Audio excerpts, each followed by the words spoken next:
Hello po, magandang araw po sa inyo. Na ito na naman po si Tatang Jo upang magpaabot na naman ng mga impormasyon tungkol pa rin po sa pangkalusugan ang pag-usapan po natin sa ngayon.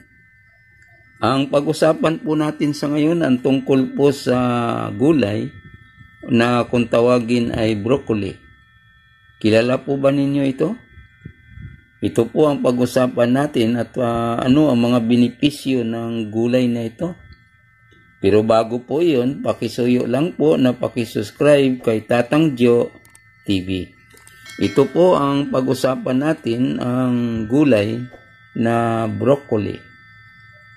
At ayon po sa pag-aaral na ang gulay na ito o kaya lamang ito ay napakahalaga po na tayo ay kumain ng gulay na ito na broccoli sapagkat ayon sa pag-aral mayroon siyang taglay na anti-cancer property.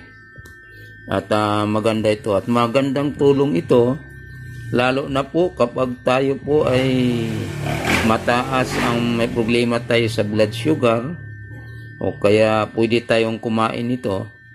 Kapag mataas tayo ang blood sugar natin, mayroon tayong problema sa diabetes, mataas ang ating blood pressure, ito po ay pwede tayong kumain ito sapagkat mababa po yung kanyang calorie niya.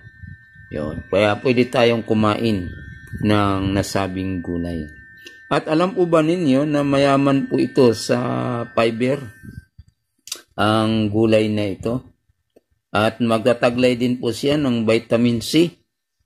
Alam po nyo, mataas siya sa vitamin C sapagkat ito po ay mayroon siyang 91%. Ibig sabihin, malaking may tulong nito lalo na sa ating pangkalusugan, lalo na sa ating mga balat.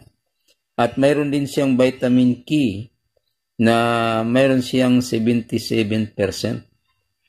Nagtaglay din siya ng iron at mayroon din siyang potassium at magnesium at calcium at alam mapakaganda ang pagkain ng gulay na ito. Mayroon siyang antioxidant. Nagtataglay siya ng antioxidant. Kaya tumutulong ito dun sa ating pampahealthy o kaya tumulong na maging healthy yung ating mata o kaya nagpapaganda ng function ng ating puso.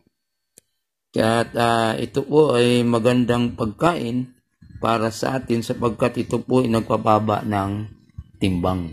Kapag mataas tayo, mabigat ang timbang natin, mataba tayo, dapat ang gulay natin, kumakain tayo ng gulay na ito sapagkat nagpababa ito ng timbang at ito po ay napakahalaga para po doon sa ating pangkalusugan.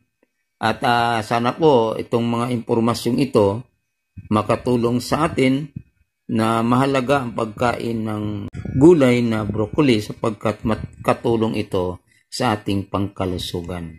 At yun lang mga kabraso ang nais kong pinabot sa inyo. Sana'y makatulong at matulungan tayo.